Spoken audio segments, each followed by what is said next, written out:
پھر ایسا ہوا کہ میں ایک جگہ پہ درس دینے کے لیے گیا، وہ ٹاؤن شپ کی طرف تھے.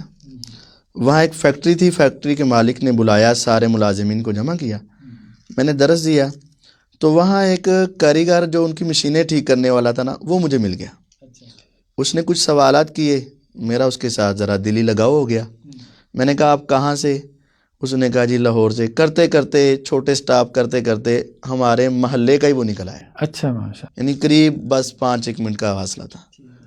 تو میں حیران ہوا کہ ہمارے علاقے تک یہ فتنہ پہنچ چکا ہے.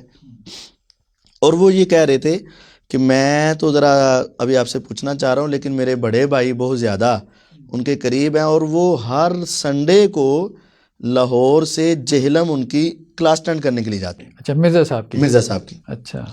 تو میں نے کہا چلیں ایسا ہے کہ آپ مجھے بھی ملا سکتے ہیں. انہوں نے کہا جی یہ بات ہی کوئی نہیں. میں نے کہا بات تو ہے لیکن شاید آپ اس کو سمجھ نہیں رہے. انہوں نے کہا نہیں نہیں کوئی بات نہیں، ہم تو ہر سنڈے کو ان کے ساتھ سیلفیاں لے کے آتے ہیں. میں نے کہا آپ لیتے ہیں لیکن ہمیں تو نہیں لینے دیں گے وہ. تو انہوں نے کہا نہیں جی آپ تیار رہیں. میں نے ان کے ساتھ روزانہ رابطے میں بھی، آپ ان سے پوچھ لیں، ہم وہاں جائیں گے، ان سے ملاقات کریں گے اور ہم ان سے کچھ ایک دو باتیں سیکھ لیں گے یا سمجھ لیں گے. صحیح ہے. انہوں نے کہا ٹھیک ہے ٹھیک ہے ٹھیک ہے. جس دن ہفتہ آیا نا تو میں نے ان کو پھر فون کیا. میں نے کہا جی دیکھیے گا میرے 350 اسٹوڈنٹس ہیں، ان کا میں نے سارا سبق چھوڑ کر اتنا لمبا سفر کرنا ہے. اگر آپ وہاں جا کر صرف یہ کہہ دیں کہ آپ درس سنیں اور چلے جائیں، وہ مصروف ہیں، تو یہ آپ کی بہت بڑی زیادتی ہوگی. تو پھر مجھے حق ہوگا کہ میں خود اپنی وہاں ویڈیو بنا لوں. تو آپ ان سے پہلے کنفرم کر لیں کہ بھائی آنا چاہتے ہیں اور وہ چند سوالات بھی کرنا چاہتے ہیں، تو آپ اجازت دیتے ہیں؟ انہوں نے میرے اصرار کے اوپر ان سے رابطہ کر لیا، رابطے میں تھے. تو انہوں نے کہا جی ضرور آئیں لیکن سوال کرنے کی اجازت نہیں ہوگی. اچھا وہاں سوال تو ہم دیکھتے ہیں ویڈیو میں لوگ کر رہے ہوتے ہیں، وہ ویڈیو میں جو کر رہے ہوتے ہیں وہ پہلے لکھ کے دیے جاتے ہیں، اور وہ جو ان کی من پسند ہوتے ہیں وہ آئندہ ہفتے اس کے جواب دے دیے جائیں گے، اور جو من پسند نہیں ہوں گے وہ ان کو ویسے ہی چھوڑ دیا جائے گا. ہر آدمی کو کھڑا ہو کر سوال کرنے کی اجازت نہیں ہے. اور میں نے ان سے یہ بھی کہا تھا کہ ہم کراس کویسچن کریں گے. دیکھیں بدتمیزی بری بات ہے، گالی دینا بری بات ہے. میں نے ان سے کہا تھا مجھے 18 فٹ کے فاصلے پہ بٹھا دیجئے گا اور میری تلاشی لے کے بٹھا دیجئے گا. میں اگر کوئی بری بات کہوں تو میں مجرم ہوں، لیکن یہ کہ اگر وہ کہیں کہ یہ حدیث فلاں کتاب میں موجود ہے تو مجھے دکھانا تو ان کا حق بنتا ہے نا. میں کہوں گا نہیں ہے تو وہ دکھانے کے پابند ہوں گے. انہوں نے کہا جی ٹھیک ہے. لیکن پھر ان کا فون آیا کہ نہیں مرزا صاحب کہہ رہے ہیں کہ آپ صرف سوال لکھ کر دے جائیے گا، ہم نہیں ایسا کر سکتے.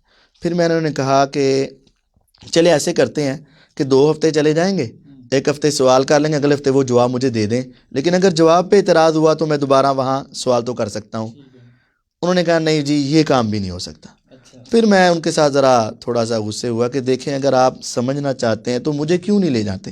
اگر وہ سمجھانا ہی چاہتے تو ایک اہل علم کو آپ سمجھائیں تاکہ وہ آگے اپنی مسجد میں آپ کا ممبر بنے، اور وہ مدارس میں جس کے 350 طالب علم اسٹوڈنٹس ہیں ان کو سمجھانے والا بنے، اور یہ ہزاروں افراد تک تیری فکر پہنچے. لیکن ہمیں سمجھانے کے لیے وہ تیار کیوں نہیں ہے، اور آپ کو سمجھانے کے لیے وہ کیوں تیار ہے؟ کیا دین صرف آپ کے لیے؟ پھر میں نے ذرا ان سے تھوڑی سی باتیں کی کہ جناب اپنی قبر کو آپ سیدھا کرنا ہے، آپ نے جواب دینا ہے، میں نے اپنی قبر کو 4 باتیں کی تو انہوں نے فون بند کر دیا. تو سنڈے کو میں نے 11 بجے کے قریب میں نے فون کیا کہ بھائی جان آپ کہاں پہنچ گئے کہ نہیں؟ انہوں نے کہا جی کل جو آپ نے باتیں کی تھیں تو مجھے اس میں سے اندازہ ہو رہا تھا کہ اگر مرزا صاحب سچے ہیں تو پھر آپ کے سامنا کیوں نہیں کر رہے.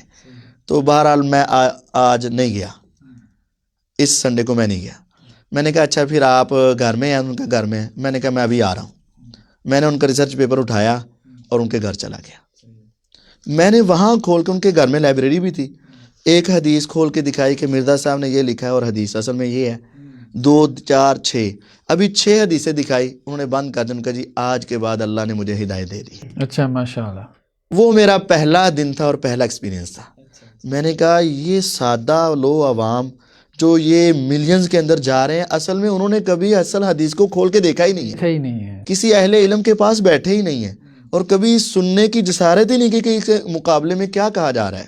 صرف ون سائڈ سنا اور وہ آگے چل دیے، بہت اچھا گیا. بس وہ انٹرنیشنل نمبرنگ کا جو ذہن کے اوپر ایک ہوا بنا ہوا ہے اسی کے تحت چلیں. نہیں، یہ آپ نے بہت اچھی بات بیان کی کہ مرزا صاحب یہ کام کرتے ہیں اپنی آڈینس کے ساتھ کہ بھائی مولوی جھوٹ بولتے ہیں تو ان کی آڈینس مولویوں کو سنتی نہیں ہے. یعنی جو مخالف ان کے بیان، جو کاؤنٹر نیریٹو آ رہا ہے، تو وہ جیسے وہ مشرکین مکہ کا سا معاملہ تھا کہ جی وہ کہتے تھے کہ اپنے لوگوں کو مطمئن کرنے کے لیے کہ اللہ کے رسول کی بات سننی نہیں ہے.